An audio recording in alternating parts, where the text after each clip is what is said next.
आज का टॉपिक है हमारा ऑक्सो एसिड्स ऑफ फास्फोरस। तो सबसे पहले मैं आपको ये बता देती हूँ कि आपके सिलेबस में ये total 7 oxo acids of phosphorus हैं, जिनकी की आपको केमिकल फॉर्मूला, स्ट्रक्चर, प्रिपरेशन और प्रॉपर्टीज को लर्न करना है। तो सबसे पहले मैं आपको क्या करूंगी कि एक शॉर्ट ट्रिक बताऊंगी, जिसकी मदद से आप ये सारे के सारे ऑक्सो एसिड्स ऑफ फास्फोरस के केमिकल फॉर्मूले को निकाल लोगे।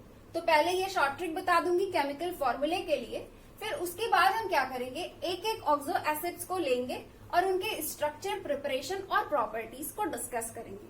तो चलिए फिर स्टार्ट करते हैं हम लोग हमारे लेसन को। बात करते हैं केमिकल फॉर्मूले के निकालने के शॉर्ट ट्रिक्स की।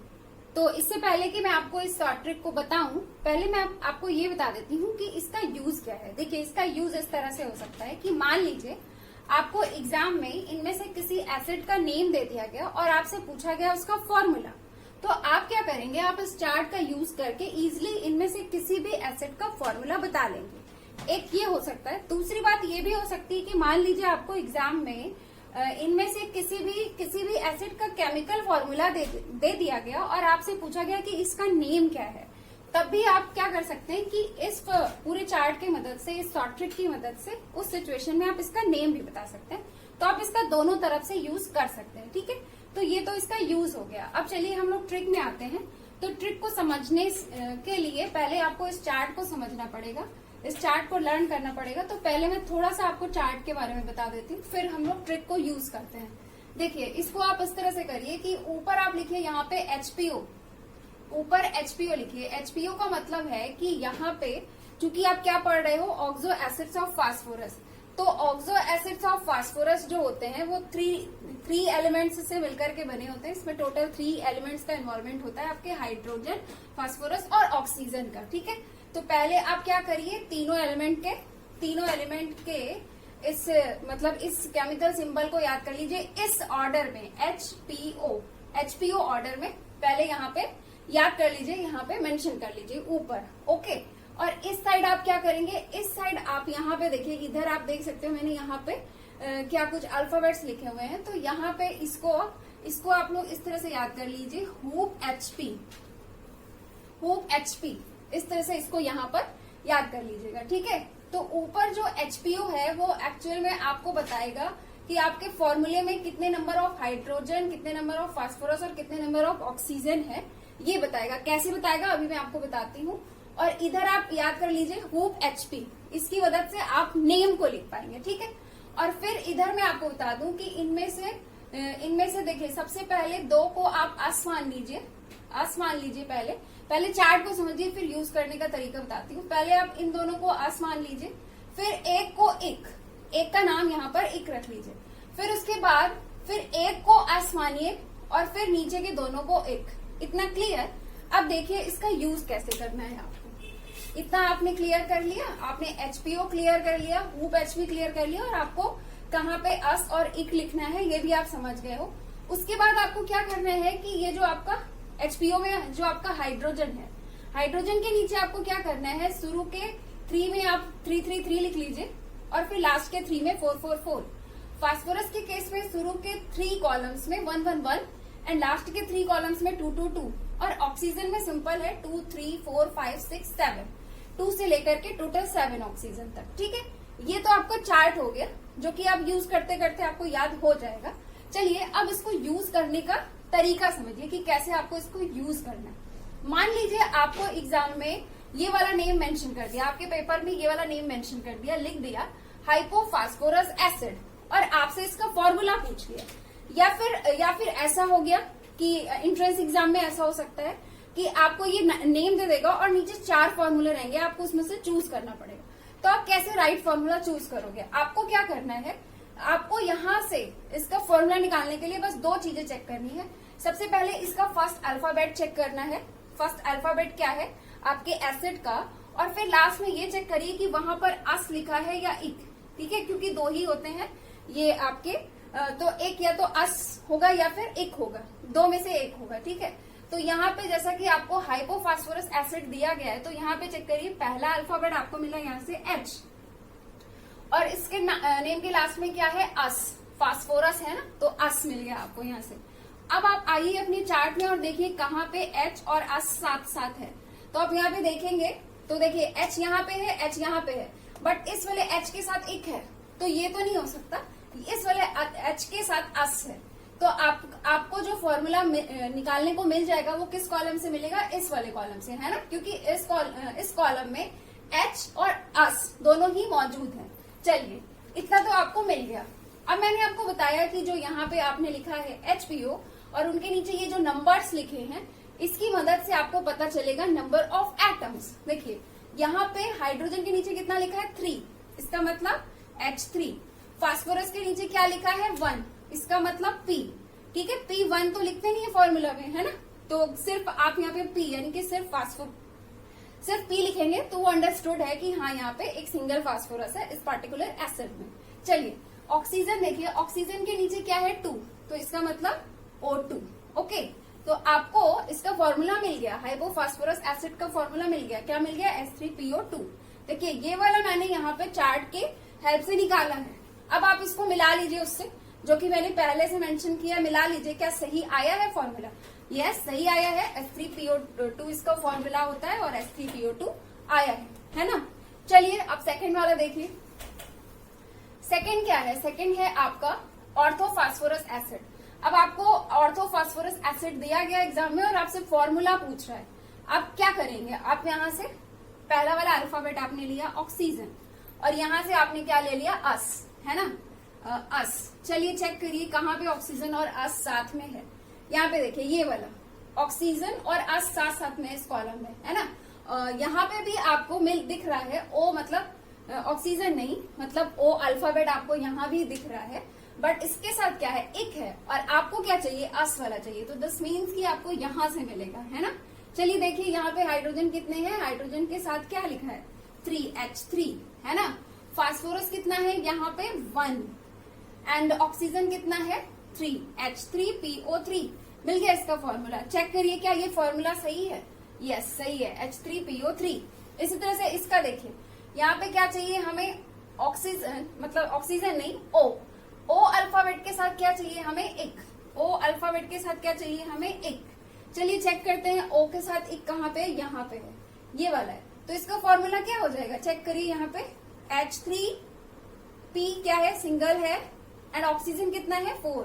तो हमें तो मिल गया H3PO4। क्या ये सही है? यस, सही है। ठीक है, इसी तरह से ये वाला देखिए पायरोफॉस्फोरिक, इसके साथ क्या है? आपका P अल्फाबेट के साथ एक है। चेक करिए P के साथ एक कहाँ पे दिखाई पड़ रहा है? ये रहा। इस वाले P के साथ तो अस है, ये तो नहीं है। इस वाले P के साथ एक है, इसका मतलब ये वाला है। तो अब इससे हम लोग चलिए फॉर्मूला बनाते हैं इसका, देखते हैं सही आ रहा है कि नहीं आ रहा है। चलिए बना रहे हैं यहाँ से फॉर्मूला। तो हाइड्रोजन कितने हैं? 4, फास्फोरस कितने हैं? 2, एंड ऑक्सीजन कितने हैं? 7। तो हमें क्या फॉर्मूला मिला? H4P2O7। चेक करिए क्या ये सही है? बिल्कुल सही है, H4P2O7। ओके, इसको छोड़ दीजिए क्योंकि M यहाँ पे M नहीं है इसमें। इसके बारे में मैं आपको बताऊंगी, ये थोड़ा सा अलग है। यहाँ पर आ जाइए, इसके बारे में मैं अभी आपको लास्ट में बताती हूँ। यहाँ पर आ जाइए, इसमें क्या है? इसमें आपको मिल रहा है अल्फाबेट P, और साथ में क्या मिल रहा है? अस। P मिल रहा है और उसके साथ क्या मिल रहा है? अस। चलिए चेक करते हैं P के साथ अस।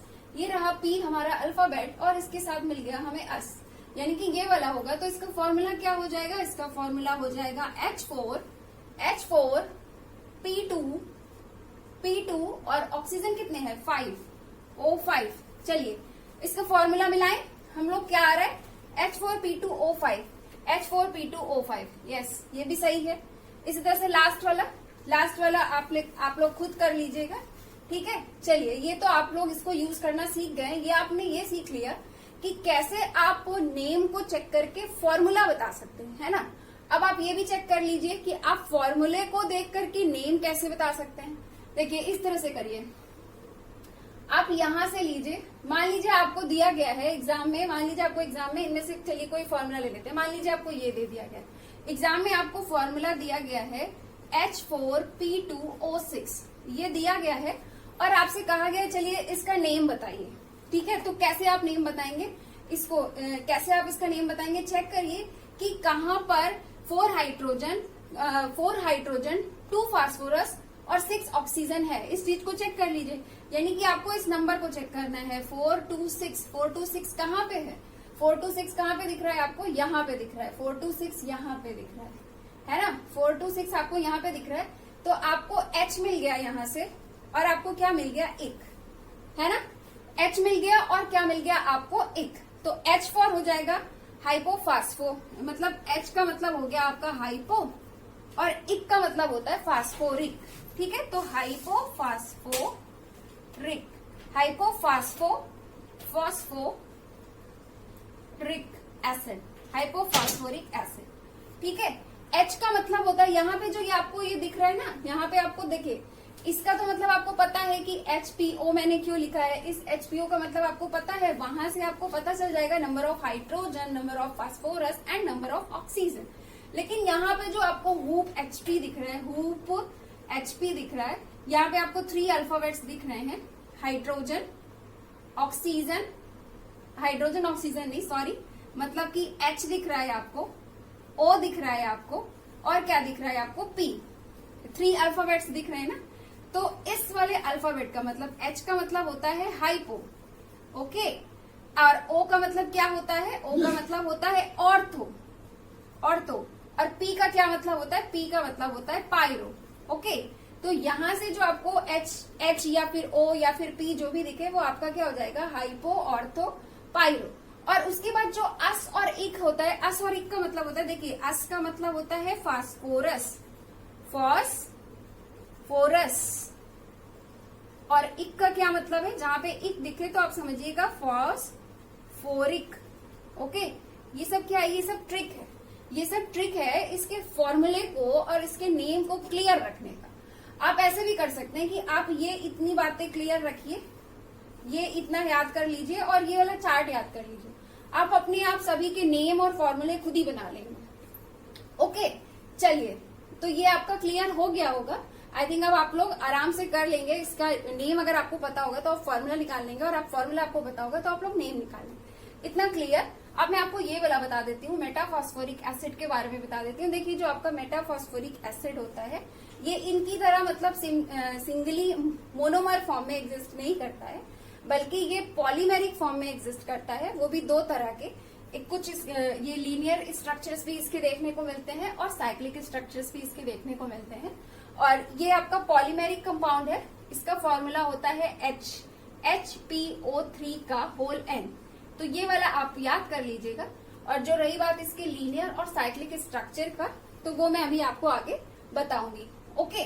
तो चलिए, यहाँ पे हमारा केमिकल फॉर्मूला कंप्लीट हो गया है। अब हम लोग बात करते हैं, एक एक करके सभी एसिड्स को लेते हैं और उनके स्ट्रक्चर, प्रिपरेशन और प्रॉपर्टीज को डिस्कस करते हैं। बात करते हैं हाइपोफास्फोरस एसिड के स्ट्रक्चर की। देखिए, जैसा कि आपको इसका फॉर्मूला पता है, फॉर्मूला क्या है इसका? H3PO2। तो यहाँ पे क्या होता है, जैसे कि आपको पता है कि जो आपका फास्फोरस है ये कहाँ का एलिमेंट है? नाइट्रोजन फैमिली का एलिमेंट है ना। तो इसके पास कितने वैलेंस इलेक्ट्रॉन होते हैं? 5 वैलेंस इलेक्ट्रॉन होते हैं। तो ये 5 इलेक्ट्रॉन की शेयरिंग कुछ इस तरह से करता है, 2 इलेक्ट्रॉन को शेयर करके ये एक ऑक्सीजन के साथ डबल बॉन्ड बनाता है, एक ऑक्सीजन के साथ ये सिंगल बॉन्ड बनाता है, और 2 हाइड्रोजन के साथ ये सिंगल बॉन्ड के थ्रू जुड़ा रहता है। बाकी ये वाला ऑक्सीजन फर्दर हाइड्रोजन से 1 इलेक्ट्रॉन की शेयरिंग करके जुड़ा हुआ है, ठीक है। तो ये स्ट्रक्चर कुछ इसका सिंपल सा है, जहां पे इसने 5 इलेक्ट्रॉन की शेयरिंग करके कुछ इस तरह से बॉन्ड का फॉर्मेशन किया हुआ है। चलिए, प्रिपरेशन की बात करते हैं। प्रिपरेशन भी इसका बहुत सिंपल है, बस आपको एक रिएक्शन याद करनी है। क्या करना है? देखिए, यहाँ पे होता क्या है कि किसका रिएक्शन कराया जाता है? फास्फोरस का। फास्फोरस का रिएक्शन जब हम लोग क्या करते हैं, बेरियम हाइड्रा ऑक्साइड के इक्वस सॉल्यूशन के साथ कराते हैं, तो पहले एक इंटरमीडिएट प्रोडक्ट बनता है, फिर इस इंटरमीडिएट प्रोडक्ट का फर्दर से रिएक्शन कराया जाता है किसके साथ? सल्फ्यूरिक एसिड के साथ। तो जिसके फलस्वरूप हमें क्या मिलता है? हाइपोफास्फोरस एसिड, और साथ ही साथ बेरियम सल्फेट का प्रेसिपिटेट, ठीक है। चलिए, अब आ जाते हैं इसकी प्रॉपर्टीज में, और ये इसकी सबसे इम्पोर्टेंट प्रॉपर्टी है, इसको समझिएगा। मैं आपको बताना चाहती हूँ कि जो आपका ये हाइपोफास्फोरस एसिड होता है, इसकी बेसिसिटी जो होती है ये 1 होती है। तो पहले ये समझते हैं कि बेसिसिटी का मतलब क्या होता है ना। उसके बाद डिस्कस करते हैं कि बेसिसिटी को निकाला कैसे जाता है ना। देखिए, बेसिसिटी का मतलब होता है किसी भी एसिड के द्वारा H प्लस आयन देने की जो टेंडेंसी होती है वो उस एसिड की बेसिसिटी को दर्शाती है। मतलब कि जैसे कोई एसिड आपका ऐसा है जिसमें कि 1H प्लस आयन देने की टेंडेंसी है तो उसकी बेसिसिटी क्या हो जाएगी 1। आप उसे बोलेंगे कि ये आपका मोनोबेसिक एसिड है। अब कोई एसिड आपका ऐसा है जिसके पास टेंडेंसी है 2H प्लस आयन देने की तो उसकी बेसिसिटी क्या हो जाएगी 2। और अगर किसी में 3H प्लस आयन देने की टेंडेंसी हो तो उसकी बेसिसिटी क्या हो जाएगी 3 एंड सो ऑन। ठीक है, तो ये बेसिसिटी की डेफिनेशन हो गई। बेसिसिटी का मतलब आप समझ गए। चलिए अब वापस से यहाँ पर आ जाते हैं हमारे टॉपिक पर, मतलब H3PO2 पर। तो H3PO2 यानी कि हाइपोफॉस्फोरस एसिड जो होता है ये मोनोबेसिक एसिड होता है। इसमें सिर्फ और सिर्फ 1H प्लस आयन देने की टेंडेंसी होती है। अब आप सोचेंगे कि क्यों सिर्फ 1H प्लस आयन देने की टेंडेंसी क्यों होती है, तो मैं आपको इसका आंसर बताती हूँ। देखिए यहाँ पे देखिए इसके पास फॉर्मूले में H3PO2 है। ठीक है, तो बच्चे सोचते क्या है कि यहाँ पे 3 हाइड्रोजन है तो जनरली वो ये सोच लेते हैं कि इसकी बेसिसिटी 3 होगी, ये 3H प्लस आयन देगा। बट ऐसा नहीं है, आपको इसके स्ट्रक्चर को देखना पड़ेगा। आपको समझना पड़ेगा कि यहाँ पे 3 हाइड्रोजन में से 2 हाइड्रोजन ऐसे हैं जो कि डायरेक्टली फास्फोरस से जुड़े हैं। सिर्फ और सिर्फ आपका एक हाइड्रोजन ऐसा है जो कि ऑक्सीजन से जुड़ा है।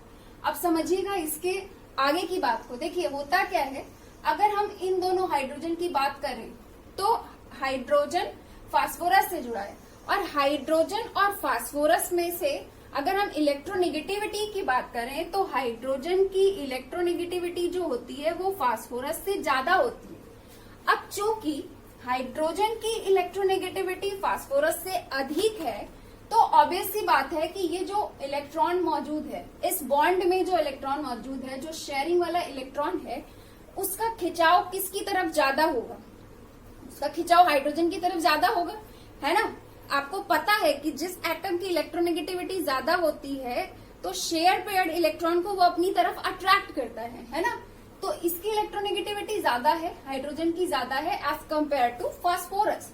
तो इस वजह से जो ये दोनों हाइड्रोजन यहाँ पे होते हैं, ये यहाँ से H प्लस के फॉर्म में नहीं, अगर ये यहाँ से निकलेंगे बाई चांस किसी केमिकल के साथ आप H3PO2 का रिएक्शन करा रहे हैं तो उस केस में अगर ये दोनों हाइड्रोजन निकलेंगे तो पता है किस फॉर्म में निकलेंगे? H माइनस के फॉर्म में निकलेंगे। ठीक है, ये किस फॉर्म में निकलते हैं? H माइनस के फॉर्म में, यानी कि H माइनस के फॉर्म में निकलते हैं। तो आप इसको देख के तो बेसिसिटी नहीं डिसाइड कर सकते हैं ना, क्योंकि ये तो H प्लस के फॉर्म में नहीं निकलता, ये दोनों तो H माइनस के फॉर्म में निकलता है। तो इसे छोड़ दीजिए। अब क्या बचा? सिर्फ एक ही हाइड्रोजन तो बचा ना, जो कि ऑक्सीजन से जुड़ा है। और आपको अच्छे से पता है कि इलेक्ट्रोनेगेटिविटी हाइड्रोजन और ऑक्सीजन में किसकी ज्यादा है? ऑक्सीजन की ज्यादा है। तो ये जो इलेक्ट्रॉन यहाँ पे शेयर हुआ है, दोनों के बीच जो 2 इलेक्ट्रॉन शेयर हुए, तो ये जो बॉन्ड पेयर वाला इलेक्ट्रॉन है उसका जो अट्रैक्शन है किसकी तरफ ज्यादा होगा? ऑक्सीजन उसे अपनी तरफ खींचेगा, है ना। तो यहाँ से ये वाला हाइड्रोजन किस फॉर्म में निकलता है? H प्लस के फॉर्म में निकलता है। ओके, तो अभी जब आप यहाँ पे क्या पढ़ रहे हो? ऑक्सो एसिड्स ऑफ फास्फोरस पढ़ रहे हो, तो यहाँ पे अगर आप किसी भी एसिड की अगर आप यहाँ पे बेसिसिटी बता रहे हो तो वहां पे आप ये चेक करो कि कितने OH है। ओके, क्योंकि जो OH है वहां से हाइड्रोजन H प्लस के फॉर्म में निकलता है। ऑक्सीजन और हाइड्रोजन के बीच जब बॉन्ड की ब्रेकिंग होती है तब आपका हाइड्रोजन H प्लस के फॉर्म में निकलता है। तो इसके केस में क्या है? यहाँ पे तो सिर्फ एक ही OH है ना, तो इसकी बेसिसिटी क्या होगी? 1 होगी। ये क्या होगा? मोनोबेसिक एसिड होगा। इस चीज को दिमाग में बिठा लीजिए, ठीक है। ये यहाँ पे 3 नहीं होगा। चलिए, ये वाला पॉइंट आपका क्लियर। अब नेक्स्ट में आ जाते हैं। नेक्स्ट, जैसा कि मैंने अभी आपको बताया कि इसके पास टेंडेंसी होती है, आप देख सकते हैं यहाँ पे 2 pH बॉन्ड है, तो इस 2, और आपको ये भी पता है कि इसके पास एबिलिटी है H माइनस आयन को देने की, है ना। तो इस तरह से 2 pH बॉन्ड की उपस्थिति की वजह से जो आपका ये H3PO2 है, ये आपका क्या होता है? स्ट्रॉन्ग रिड्यूसिंग एजेंट की तरह बिहेव करता है। आप यहाँ पे देख सकते हैं, मैं आपको दिखाती हूँ कि कैसे जब हमने इसका रिएक्शन सिल्वर नाइट्रेट के साथ कराया तो इसने इसको रिड्यूस कर दिया। ठीक है, कोई भी कंपाउंड जो सामने वाले कंपाउंड का रिडक्शन कर देता है उसे हम लोग बोलते हैं रिड्यूसिंग एजेंट। ठीक है, अपना रिडक्शन नहीं, सामने वाले कंपाउंड का जिसके साथ आप रिएक्शन करा रहे हो उसका रिडक्शन कर देता है तो उस तरह के एजेंट को हम लोग बोलते हैं रिड्यूसिंग एजेंट। तो अब देखिए हमने क्या किया, H3PO2 का रिएक्शन कराया किसके साथ, सिल्वर नाइट्रेट के साथ, सिल्वर नाइट्रेट के इक्वस सॉल्यूशन के साथ। तो अब आप यहाँ पे देखिएगा सिल्वर नाइट कैसे यहाँ पे सिल्वर का यहाँ पे रिडक्शन हो गया। देखिए यहाँ पे कैसे हुआ, यहाँ पे अगर हम लोग सिल्वर के ऑक्सीडेशन स्टेट की बात करें तो क्या होगा, +1 होगा। कैसे, क्योंकि देखिए सिल्वर नाइट्रेट किसमें ब्रेक होता है, Ag+NO3-, Ag+NO3-, तो Ag+, तो सिल्वर पे क्या होता है, यहाँ पे इस केस में क्या होता है, +1 ऑक्सीडेशन स्टेट, और यहाँ पे क्या है, यहाँ पे 0 ऑक्सीडेशन स्टेट है ना। तो यहाँ पे +1 था, यहाँ पे 0 था, तो कैसे हुआ, इसका मतलब इसको कहीं से एक इलेक्ट्रॉन गेन हुआ है ना, एक इलेक्ट्रॉन गेन हुआ है और इसका क्या हो गया, रिडक्शन, है ना। तो अब इसका रिडक्शन क्यों हुआ, क्योंकि आपने H3PO2 के साथ इसका रिएक्शन कराया है ना।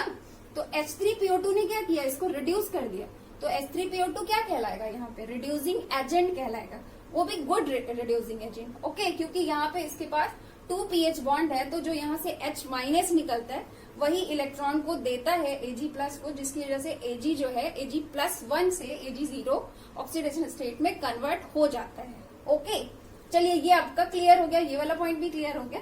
अब यहाँ पे आ जाते हैं, तो यहाँ पे आप लोग फास्फोरस का ऑक्सीडेशन स्टेट कैलकुलेट कर लीजिएगा, आएगा इसका +1, ठीक है। तो ये तो आपको आता ही है ना। चलिए नेक्स्ट बताते हैं, नेक्स्ट क्या है, नेक्स्ट है आपका ऑर्थोफॉस्फोरस एसिड। जैसे कि आपको फॉर्मूला इसका पता है क्या है, H3PO3। आ जाते हैं इसके स्ट्रक्चर में, तो स्ट्रक्चर की बात करें तो मैं आपको बताना चाहती हूँ, यहाँ पे आपको पता है फास्फोरस के पास 5 वैलेंस इलेक्ट्रॉन है, जिसमें से ये क्या करता है, एक सिंगल ऑक्सीजन के साथ 2 इलेक्ट्रॉन की शेयरिंग करके डबल बॉन्ड बनाता है, 2 OH बॉन्ड्स बनाता है। यहाँ पे इसने क्या किया है, दोनों ही ऑक्सीजन के साथ 1 इलेक्ट्रॉन की शेयरिंग की है, एंड 1 इलेक्ट्रॉन की शेयरिंग ये कर लेता है हाइड्रोजन के साथ। तो ये तो स्ट्रक्चर हो गया। स्ट्रक्चर आपको थोड़ा सा प्रैक्टिस करना ही पड़ेगा स्ट्रक्चर का, ताकि याद रहे, ठीक है। बाकी बस इतना चेक करते रहिएगा कि हाँ 5 इलेक्ट्रॉन की शेयरिंग कर करके बनाया है, ठीक। तो चलिए यहाँ पे प्रिपरेशन की बात करें तो इसके प्रिपरेशन के लिए किया जाता है क्या, इसके प्रिपरेशन के लिए फास्फोरस ट्राइक्लोराइड का रिएक्शन कराया जाता है ऑक्सैलिक एसिड के साथ, जिसके फलस्वरूप आपको मिलता है ऑर्थोफॉस्फोरस एसिड, ठीक है। तो ये तो प्रिपरेशन हो गया सिंपल सा। आ जाते हैं डायरेक्टली प्रॉपर्टीज में। तो प्रॉपर्टीज की अगर हम लोग बात करें तो सबसे पहले बेसिसिटी की बात कर लें तो आप तुरंत बता सकते हैं इसकी बेसिसिटी कितनी है, 2, है ना, क्योंकि यहाँ पे कितने H+ आयन देने की टेंडेंसी है, 2 H+ आयन देने की टेंडेंसी है। क्यों, क्योंकि इसके पास 2 OH है ना, 2 OH है, इस वजह से ये क्या करेगा, 2 H+ आयन दे पाएगा। ओके, तो इस वजह से इसकी बेसिसिटी कितनी हो गई, 2 हो गई। अब देखिए यहाँ पे अगर आप चाहें तो ये जो बेसिसिटी होती है इसको आप लोग इस तरह से इक्वेशंस के फॉर्म में दिखा सकते हैं। यहाँ पे आप देख सकते हैं जैसे H3PO3 है, ये 2 H+ आयन दे देगा, तो इस पर क्या बचेगा, HPO3 2-, ठीक है। इसी तरह से यहाँ पर भी था, 1 H+ आयन देने के बाद क्या बचता है, H2PO2-, ठीक। उसके अलावा इसके आ जाते हैं रिड्यूसिंग एजेंट में, मतलब इसके रिड्यूसिंग कैरेक्टर में। तो जैसा कि जस्ट मैंने आपको बताया, यहाँ पे मैंने अभी आपको बताया ना कि पीएच बॉन्ड जो यहाँ पे पीएच बॉन्ड बना होता है, यहाँ पे ये क्या होता है, यहाँ से हाइड्रोजन किस फॉर्म में निकलता है, H- के फॉर्म में निकलता है, ठीक है। तो पीएच बॉन्ड यहाँ पर भी है, तो इस पीएच बॉन्ड की उपस्थिति की वजह से ये वाला एसिड भी आपका रिड्यूसिंग एजेंट की तरह बिहेव करता है। लेकिन अगर हम लोग इन दोनों के रिड्यूसिंग कैरेक्टर को आपस में कंपेयर करें तो आप बताइए किसका ज्यादा होगा। ऑब्वियस सी बात है, इसका ज्यादा होगा, है ना, इसका रिड्यूसिंग कैरेक्टर ज्यादा होगा। क्यों, क्योंकि यहाँ पे 2 pH बॉन्ड है और यहाँ पे क्या है, यहाँ पे 1 pH बॉन्ड है ना। तो ये इसका रिड्यूसिंग कैरेक्टर भी हो गया कि ये आपका एक गुड रिड्यूसिंग एजेंट की तरह बिहेव करता है। चलिए थर्ड पॉइंट में आ जाते हैं। तो थर्ड पॉइंट ये है कि यदि हम लोग क्या करें, ऑर्थोफॉस्फोरस एसिड को हीट कर दें तो ये ब्रेक हो जाता है किसमें, फास्फोरिक एसिड और फास्फीन में। उसके अलावा आप लोग यहाँ पे इसका ऑक्सीडेशन स्टेट इसमें फास्फोरस का कैलकुलेट करके चेक करिएगा, आप लोग देखिएगा आपको मिलेगा इसका +3 ऑक्सीडेशन स्टेट। चलिए यहाँ पे 2 ऑक्सो एसिड्स तो हो गया। अब हम लोग बात करते हैं next oxo acid of phosphorus की। बात करते हैं नेक्स्ट एसिड की, जो कि है आपका ऑर्थोफॉस्फोरिक एसिड। ऑर्थोफॉस्फोरिक एसिड का फॉर्मूला क्या है, H3PO4। इसके स्ट्रक्चर की यदि हम लोग बात करें तो इसमें जो आपका सेंट्रल फास्फोरस होता है ये 3OH ग्रुप के थ्रू जुड़ा होता है। आप यहाँ पर देख सकते हैं 3OH ग्रुप के साथ ये सिंगल बॉन्ड के थ्रू जुड़ा है और इसने एक सिंगल ऑक्सीजन के साथ डबल बॉन्ड बनाया हुआ है। कैसा स्ट्रक्चर है इसका? ये टेट्राहेड्रल स्ट्रक्चर है ना। अगर हम लोग इसके प्रिपरेशन की बात करें तो इसके प्रिपरेशन के लिए फास्फोरस पेंटा ऑक्साइड का रिएक्शन कराया जाता है वाटर के साथ, जिसके फलस्वरूप बनती है आपकी क्या? Orthophosphoric acid. प्रॉपर्टीज की बात करें तो सबसे पहले बेसिसिटी देखते हैं। तो बेसिसिटी की अगर हम लोग बात करें तो सिंपल है, यहाँ पे ये कितने OH से जुड़ा हुआ है? 3OH है ना। यहाँ पे 3OH ग्रुप लगे हुए हैं तो इसके पास कितने H+ आयन देने की टेंडेंसी होगी? 3H+ आयन देने की टेंडेंसी होगी। इस वजह से इसकी बेसिसिटी कितनी होगी? 3 होगी। तो ये क्या कहलाएगा? आपका ट्राई बेसिक एसिड। और अगर हम लोग यहाँ पे सेंट्रल फास्फोरस के ऑक्सीडेशन स्टेट को चेक करें, आप चेक करिएगा तो आपको मिलेगा +5। ठीक है, कैलकुलेट करिएगा। चलिए अब आ जाते हैं हम लोग फोर्थ एसिड में। फोर्थ हमारा क्या है? पायरोफास्फोरिक एसिड, जिसका की फॉर्मूला क्या होता है? H4P2O7। यहाँ पे देखिएगा आपका क्या है? 2 फास्फोरस है। ठीक है, 2 फास्फोरस है और ऑक्सीजन कितना है? 7 है। तो होता क्या है कि टोटल 7 ऑक्सीजन है और फास्फोरस आपके पास यहाँ पे 2 है। तो होता क्या है? 3 ऑक्सीजन कम्प्लीटली एक फास्फोरस से जुड़ जाता है और 3 ऑक्सीजन कम्प्लीटली दूसरे तरफ के फास्फोरस से जुड़ जाता है। 6 हो गया। और बीच में एक जो ऑक्सीजन यहाँ पे बचता है वो आपका क्या होता है? वो आपका ब्रिजिंग ऑक्सीजन होता है। आप यहाँ पर देख सकते हैं 7 में से 1 ऑक्सीजन यहाँ पे ब्रिजिंग ऑक्सीजन के फॉर्म में होता है। बाकी 3 ऑक्सीजन इसके साथ कंप्लीटली जुड़े हुए हैं। 3 इसके साथ कंप्लीटली जुड़ा हुआ है, 3 इसके साथ कंप्लीटली जुड़ा हुआ है। चूंकि यहाँ पे H4 है तो 2 हाइड्रोजन इधर हो जाएगा, 2 हाइड्रोजन इधर हो जाएगा। इस तरह से 3 ऑक्सीजन में से 2 ऑक्सीजन आपके किससे जुड़ गए? हाइड्रोजन से जुड़ गए। तो इस वजह से यहाँ से क्या हुआ? फास्फोरस के साथ इसे सिंगल इलेक्ट्रॉन की शेयरिंग करनी पड़ी, है ना। यही चीज इधर भी हुआ, 2 हाइड्रोजन 2 ऑक्सीजन के साथ जुड़ गए और जो बाकी का एक ऑक्सीजन बचा उसने क्या किया? डबल बॉन्ड बना लिया फास्फोरस के साथ। ठीक है, तो ये इसका स्ट्रक्चर है। प्रिपरेशन की अगर हम लोग बात करें तो इसका प्रिपरेशन सिंपल है। सिर्फ ज्यादा कुछ नहीं, सिर्फ करना क्या है कि जो आपका ऑर्थोफॉस्फोरिक एसिड होता है उसी को 523 केल्विन टेम्परेचर पर हीट कर देने पर वो कन्वर्ट हो जाता है किसमें? पायरोफॉस्फोरिक एसिड में। ओके, अब प्रॉपर्टीज की बात करें तो सबसे पहले जो इम्पोर्टेंट चीज है वो क्या है? बेसिसिटी। तो बेसिसिटी की बात करें तो आप यहाँ पर देख सकते हो इसके पास कितने H+ आयन देने की टेंडेंसी है? 1 2 3 4 है ना। तो इसकी बेसिसिटी कितनी हो जाएगी? 4 हो जाएगी। तो ये कैसा एसिड कहलाएगा? टेट्रा बेसिक एसिड कहलाएगा। ओके, तो ये वाला पॉइंट भी क्लियर। और यहाँ पे आप ऑक्सीडेशन स्टेट चेक करके देखिएगा कितना आता है? +5 आता है। ओके, चलिए अब हम लोग बात करते हैं नेक्स्ट एसिड की। तो जो नेक्स्ट एसिड है आपका वो है मेटाफॉस्फोरिक एसिड। इसका फॉर्मूला क्या होता है? HPO3 का होल N, है ना। अगर हम लोग इसके एक सिंगल यूनिट के फॉर्मूले की बात करें तो इसका आपका फॉर्मूला हो जाएगा HPO3। ओके, इसका जो बेसिकली इसका फॉर्मूला क्या होता है? HPO3। HPO3 क्यों? क्योंकि एक सिंगल यूनिट को अगर हम लोग चेक करें तो वो आपका होता है HPO3।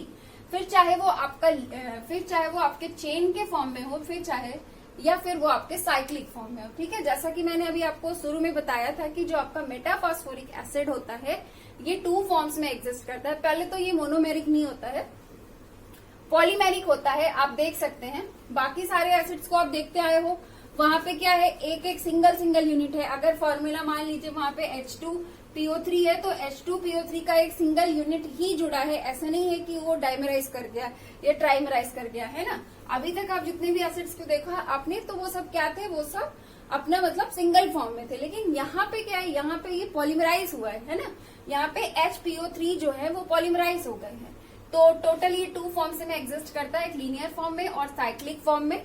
तो पहले मैं आपको लीनियर फॉर्म वाले में दिखाती हूँ कि HPO3 की एक सिंगल यूनिट दिखाती हूँ। यहाँ पे देखिए ये इतनी जो एक यूनिट है, इतनी की आपकी HPO3 की एक सिंगल यूनिट रहेगी। कैसे? देखिए ये आपका देखिए 1 हाइड्रोजन, ये आपका 1 हाइड्रोजन, 1 फास्फोरस, 1 फास्फोरस। ऑक्सीजन कितने हैं? 3। देखिए ऑक्सीजन आपको यहाँ कैसे काउंट करना है? देखिए ये आपका हो गया 1, ये आपका 2। अब इसे आप क्या काउंट करेंगे? इसे आप काउंट करेंगे हाफ। क्यों? क्योंकि ये ब्रिजिंग है ना। तो इस ऑक्सीजन का 50% कॉन्ट्रीब्यूशन इधर हो गया, 50% कॉन्ट्रीब्यूशन इधर हो गया। तो इसे आप किस तरह से काउंट करेंगे? हाफ। और हाफ इसे काउंट करेंगे, है ना। ये भी आगे दूसरे यूनिट से जुड़ा हुआ है। तो इस तरह से ये एक सिंगल यूनिट हो गया ना HPO3। तो ये HPO3 का होल N जो होता है लीनियर के केस में तो नहीं बता सकते, क्योंकि N की वैल्यू क्या होगी लीनियर के केस में नहीं बता सकते, क्योंकि लीनियर में इसकी चेन काफी बड़ी होती है, ठीक है, काफी बड़ी चेन होती है। हाँ, लेकिन साइक्लिक फॉर्म में कंफर्म है कि आप यहाँ पे देख सकते हैं कि ये एक तरह से साइक्लिक फॉर्म में ये ट्राई मेटाफॉस्फोरिक एसिड बनाता है, साइक्लो ट्राई मेटाफॉस्फोरिक एसिड बनाता है। मतलब HPO3 की 3 यूनिट्स आपस में जुड़ी होती है। देखिए आपकी एक यूनिट ये हो जाएगी, इसको हाफ हाफ काउंट कर लीजिएगा, 1 हाफ हाफ 1 हो गया, फिर 2 3 ऑक्सीजन हो गए, सिंगल 1 फास्फोरस हो गया, 1 हाइड्रोजन हो गया, है ना। इसी तरह से ये वाला आपका सेकेंड यूनिट हो गया और फिर ये इसकी थर्ड यूनिट हो गई, ठीक है। तो ये मेटाफॉस्फोरिक एसिड का स्ट्रक्चर हो गया। करते हैं इसके प्रिपरेशन की। तो प्रिपरेशन के लिए इसमें करना क्या है, आपको फास्फोरिक एसिड को जब हम हीट कर देते हैं तो ये इसमें आपका कन्वर्ट हो जाता है किसमें, मेटाफॉस्फोरिक एसिड में, और साथ में क्या एलिमिनेट होता है, वाटर। तो पहले ये आपको यहाँ पे सिंगल यूनिट दिख रहा है ना। तो होता क्या है, अब यहाँ पे सिर्फ आप एक फॉस्फोरिक एसिड देख रहे हैं, यानी कि एक ऑर्थोफॉस्फोरिक एसिड देख रहे हैं, तो वो आपको सिंगल यूनिट दिख रहा है। तो ऐसे बहुत सारे सिंगल यूनिट्स बनते हैं और फिर वो क्या होते हैं, जुड़ करके पॉलीमराइज हो जाते हैं, और फिर इस तरह के वो आपके लीनियर फॉर्म में और साइक्लिक फॉर्म में एग्जिस्ट करते हैं। चलिए, ये तो प्रिपरेशन की बात हो गई। अब हम लोग प्रॉपर्टीज की बात करें तो यहाँ पे मेरे पास मेंशन करने की जगह नहीं है, मैं आपको बता देती हूँ। देखिए, सबसे पहले हम लोग उसके बारे में बात कर लेते हैं, बेसिसिटी के बारे में बात कर लेते हैं। तो जैसा कि आपको पता है कि इसके क्या है, इसके आपको पता है कि एक सिंगल यूनिट का फॉर्मूला क्या होता है, HPO3, है ना, HPO3 होता है। और अगर हम लोग इसके स्ट्रक्चर में देखें तो यहाँ पे एक सिंगल यूनिट के पास कितने OH होते हैं, चाहे आप इस फॉर्म में देख लीजिए, एक सिंगल यूनिट के पास क्या होता है, 1 OH होता है, और फिर चाहे आप इस फॉर्म में देख लीजिए, सिंगल यूनिट के पास 1 OH होता है ना। तो इसकी वजह से अगर हम इसकी बेसिसिटी क्या हो जाएगी, 1 होगी, है ना। ये आपका कैसा एसिड होगा, मोनोबेसिक एसिड होगा, है ना। और वहीं पे अगर हम लोग इसमें आप क्या करिएगा, आप इसके फास्फोरस में, इसके लिए सिंगल फास्फोरस के लिए यहाँ पे ऑक्सीडेशन स्टेट कैलकुलेट करिएगा, तो यहाँ पे ऑक्सीडेशन स्टेट आता है +5, ठीक है। तो यहाँ पे ये हमारा ये वाला एसिड भी कंप्लीट हो गया है। चलिए अब हम लोग नेक्स्ट एसिड की बात करते हैं। नेक्स्ट एसिड है आपका पायरोफास्फोरस एसिड। इसके फॉर्मूला क्या है, इसका फॉर्मूला है आपका H4P2O5। देखिए यहाँ पे फास्फोरस कितने हैं, 2, और ऑक्सीजन कितने हैं, 5।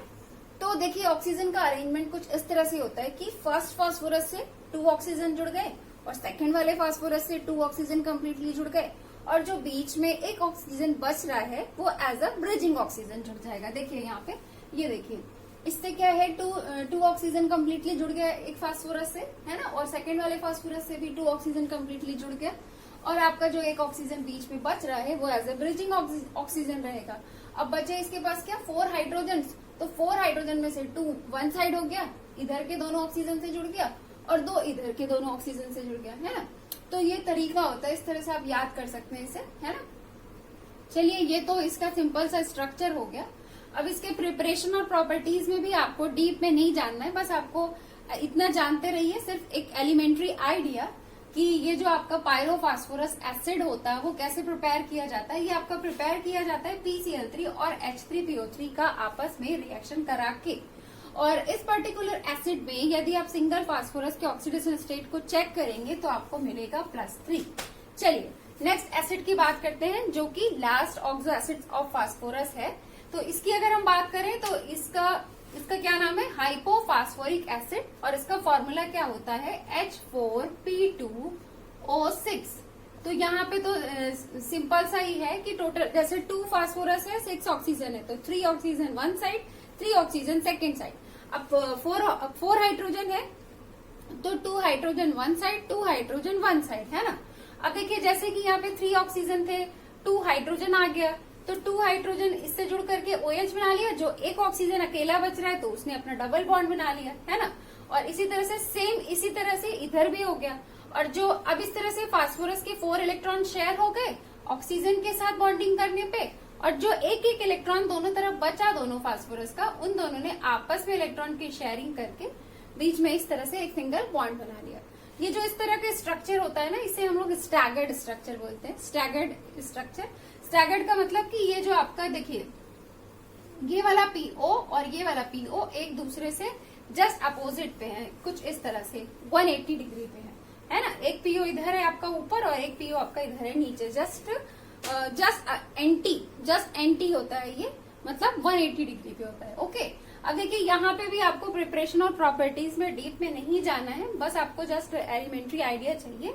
बस आप इतना जानते रहिए कि जो आपका ये हाइपोफॉस्फोरिक एसिड होता है वो कैसे प्रिपेयर किया जाता है। ये प्रिपेयर किया जाता है रेड फास्फोरस का रिएक्शन बेस के साथ करा के। अब यहाँ पे अगर हम लोग सिंगल फास्फोरस के ऑक्सीडेशन स्टेट को चेक करें तो इसका ऑक्सीडेशन स्टेट आता है +4।